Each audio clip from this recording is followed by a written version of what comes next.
Shalom Uvracha, bienvenue à tous. Ici, le Pele Yoetz, il nous parle de la Achdout, l'unicité, l'importance d'être unis, l'importance de toujours être ensemble, être unis.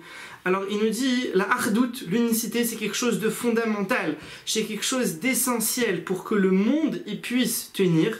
Et Akadosh Baruch Hu, c'est quelque chose qu'il aime beaucoup, beaucoup, beaucoup. Akadosh Baruch Hu, il veut qu'on soit toujours le Ham Israël uni, qu'on soit toujours ensemble. Et c'est ça ce qu'ils ont dit nos sages dans le Midrash Tanchuma. Ils ont interprété sur le Pasuk, Vehu Be'echad. Il est écrit dans Iyov, Vehu et lui, c'est-à-dire Akadosh Baruch Hu, Be'echad, il est dans un. Ça veut dire quoi? Ça veut dire que la Shrina, En Shrina Shura, la présence divine, la présence divine, elle ne réside seulement lorsque le Ham Israël, ils sont Be'ardout. Et là, Keshehem Be'ardout. Seulement lorsque le Ham Israël, ils sont Be'ardout. Et encore plus, il a été dit sur le Pasuk, dans le prophète Hoshea, Chavur Atzavim, Ephraim Hanach Lo. Chavur, c'est-à-dire ils sont unis pour faire de la Avodah Zara, la tribu de Ephraim, Hanachlo, laisse-les tranquilles. Laisse-les tranquilles. Ça veut dire quoi? Ça veut dire là-dessus que même s'ils font de la Avodah Zara, mais qu'ils sont unis, alors Akadosh Baruch Hu, il les punit pas. C'est quoi l'histoire? C'est qu'à un moment donné, la tribu d'Ephraim, ils ont fait de la Avodah Zara. Ils ont fait de l'idolâtrie. Et ils devaient être punis, ils devaient recevoir une punition terrible, mais ils étaient unis. Ça veut dire qu'ils faisaient l'idolâtrie, mais entre eux ils s'aimaient, l'un il aidait l'autre, l'un il était gentil avec l'autre, personne ne se disputait, ils étaient unis. Donc Akadosh Baruch Hu, il les a pas punis, je peux pas les punir, ils sont Be'ardout. Quand ils sont unis, la punition, elle est pas là. Et c'est pour ça que la Dor à Palaga, c'est-à-dire la tour de Bavel, elle n'a pas été détruite. On voit que Dor à Maboul, la génération du déluge, ils ont tous été détruits. Il y a un déluge qui est venu, tous ils sont morts. Tandis que Dor à Palaga, la tour de Bavel, ils ne sont pas tous morts, ils se sont juste dispersés. Les langues ont été dispersées et en fait c'est là l'origine à partir d'où il existe comme ça toutes ces langues-là. Pourquoi? Parce qu'ils étaient Be'ardout. Dor à Maboul, la génération du déluge, ils n'étaient pas unis. Ils n'étaient pas l'un avec l'autre, ensemble, ils n'étaient pas. Donc quand ils ont fauté tout ce qu'ils ont fauté, la Midat Hadin, la mesure de sévérité, elle a été très dure et ils sont tous morts. Tandis que Dor à Palaga, la génération de la tour de Bavel, ils étaient ensemble. Donc quand ils ont fauté, pour pouvoir les punir en fait, pour qu'il y ait quand même une première punition, il a fallu les séparer, et c'est pour ça qu'Akadosh Baruch Hu, à ce moment-là, il a diversifié les langues. Ça veut dire qu'il construisait une tour énorme qui était censée arriver jusqu'au ciel, et selon certains Midrashim, il voulait monter au ciel pour se battre contre Akadosh Baruch Hu. Qu'est-ce qu'il a fait Hachem? Il a changé les langues. Ça veut dire, lui, il lui dit « passe-moi un marteau », l'autre il comprend pas, il dit « je parle pas français ». Qu'est-ce que tu dis? Après il lui dit en anglais, il dit je parle pas anglais, il dit en hébreu je comprends pas, et donc là il s'énerve sur l'autre, il commence à se disputer. Moi je t'ai demandé un marteau, tu m'as donné une scie, je t'ai demandé une brique, tu m'as donné du ciment, et ils commencent à se disputer, et maintenant qu'il y a les disputes parmi eux, alors là ils ont pu être punis, et ils ont été punis que, bon je rentre pas maintenant là-dedans, mais selon certaines explications, et il y en a certains qui ont été transformés en singes, comme ça il dit le Midrash, d'autres qui sont morts, etc. Bon, c'est un long sujet, peut-être une prochaine fois, peut-être, Bilneder. Et donc, il nous dit, le Pele Yoetz, Vechol Chabura, Sherotzim La'asot Davar. Il nous dit maintenant un secret. Il nous dit, tout groupe qui veut faire quelque chose ensemble, et que cette chose-là, elle réussisse, alors il faut qu'ils soient unis. Il y a maintenant un groupe, ils veulent se mettre ensemble pour faire du commerce, pour faire de la vente, pour faire un groupe d'aide pour aider des gens, un groupe d'études de Torah, ils veulent étudier. Alors s'ils veulent que ça marche, que leur projet il marche, il faut qu'ils soient unis. S'ils sont tous unis, et il n'y en a pas un qui essaye de dire non c'est moi qui ai raison, et lui aussi essaye de dire que c'est lui qui a raison, et personne au final il veut être celui qui n'a pas raison, alors là ils ne pourront pas avancer, et leur projet il ne pourra pas aboutir.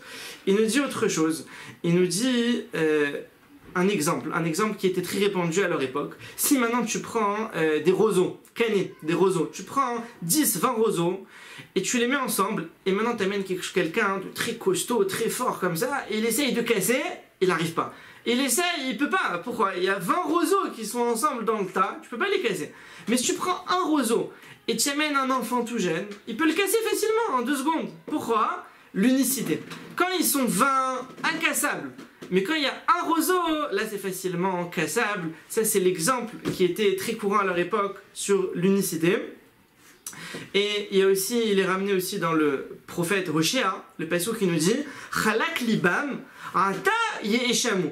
Leur cœur, il s'est séparé. Ah, leur cœur, ça y est, maintenant chacun il a séparé son cœur de l'autre. Ata ye'eshamu. Maintenant, ils seront coupables, maintenant ils pourront être punis. Et donc, il dit, selon ça, tout celui qui veut faire quelque chose de bien, et il nous donne aussi un autre secret. Si quelqu'un il veut faire quelque chose de bien dans sa ville, par exemple, si le rav de la ville, il voit qu'il y a un problème dans cette ville, et il veut arranger ce problème, si maintenant il s'adresse à tout le monde d'un coup, les gens, ils vont pas l'écouter. Par exemple, ils remarquent que les gens, ils ferment pas leur magasin avant Shabbat, ils le ferment à la dernière minute, c'est pas juste, après ça entraîne des chilul Shabbat. Il faut fermer 4 heures avant Shabbat. Maintenant, s'il dit à tout le monde, non, hors de question, il y a encore des clients, tout ça. Alors il dit quoi? Il dit, il faut parler un par un. Si tu travailles un par un, alors ça va réussir. Il va aller voir un premier, il va dire, écoute, avant Shabbat, il faut fermer au moins 4 heures à l'avance. Il y a Shabbat, après t'as pas le temps de te préparer pour Shabbat. Et il va lui expliquer jusqu'à ce qu'il dise, bon, ça va, d'accord, j'accepte. Encore un deuxième, un troisième, un quatrième, jusqu'à ce que la chose, elle soit établie. Et à ce moment-là, il aura arrangé le problème. Mais s'il s'adresse d'un coup, alors ils vont tous dire non, on veut pas, etc. Là, il va soutenir l'autre et ça marchera pas. Bien sûr, il dit attention, on donne ce conseil, mais il faut pas l'utiliser pour des mauvaises choses. C'est un conseil qu'il faut utiliser pour des bonnes choses. S'il y a besoin ici maintenant pour une mitzvah, pour de la Torah, pour des bonnes choses, mais chas v'shalom d'utiliser ça pour des mauvaises choses. Et une autre des gdarim, une autre des choses qui permettent d'arriver à la hardout, à l'unicité, c'est d'annuler son avis devant l'avis de l'autre. T'as un avis à donner, t'as ton avis il est fondé, ton avis il a des raisons d'être, mais je l'annule devant l'autre. J'annule mon avis devant l'autre pour amener à la hardout, à tel point que la Gemara elle ramène dans Masechet Shabbat, Dafkuf Yutret, sur Rabbi Yossé. Rabbi Yossé il dit, les olam, toujours, c'est jamais, lo avarti al da'at chaveri. J'ai transgressé la vie de mon ami. C'est-à-dire Rabbi Yossé, il te dit, tu sais, toute ma vie, j'ai jamais été contre ce qu'ils me disaient mes amis. Par exemple, il dit, moi Rabbi Yossé, je sais que je suis pas Kohen. Mais des fois, mes amis me disaient, allez, monte, Birkat Kohanim, monte faire la Birkat Kohanim. Et lui, il leur disait pas, non, je suis pas Kohen, t'es complètement fou, je suis pas Kohen, qu'est-ce que tu racontes? Non, chas v'shalom, il leur disait pas ça. Il allait, il montait, pour ne pas aller à l'encontre de la vie de ses amis. Et Benoam siar shelaem raoui lishmoa afshen dantam maskima imem. Des fois, il dit à tel point que des fois, même les ékénim, même les gens qui sont âgés, des fois, hein, ils doivent écouter le jeune. Ça peut arriver dans certaines situations. Il ramène la Gemara dans Masechet de Rosh Hashanah. Dafravim, Ashri Hador, Sheagdolim, Nishmaim, Laktanim. Elle dit comme ça la Gemara. Heureuse la génération dans laquelle les grands écoutent les petits. Ça veut dire quoi normalement hein? C'est les petits qui sont censés écouter les grands. Il dit comme ça ils vont faire un kalvachomer. Les petits ils vont dire regarde, si déjà les grands ils acceptent de nous écouter dans cette situation, alors a fortiori que nous les petits, on doit tout le temps écouter les grands. Comme ça elle dit la Gemara dans Masechet Rosh Hashanah. Donc c'est pour ça que si dans la ville il y a un rav, il y a un dayan, il y a quelqu'un qui s'occupe des affaires de la ville, alors chacun il doit respecter les décisions qu'il donne pour le bien-être de la ville. Parce que sinon, si à chaque décision, chacun il remet en cause et il dit non moi je pense comme ça, moi je pense comme ça, alors au final ça peut pas avancer, la chose elle peut pas s'arranger. Tevorechu mipia Elion, soyez bénis de la bouche d'Hachem et à bientôt. Koy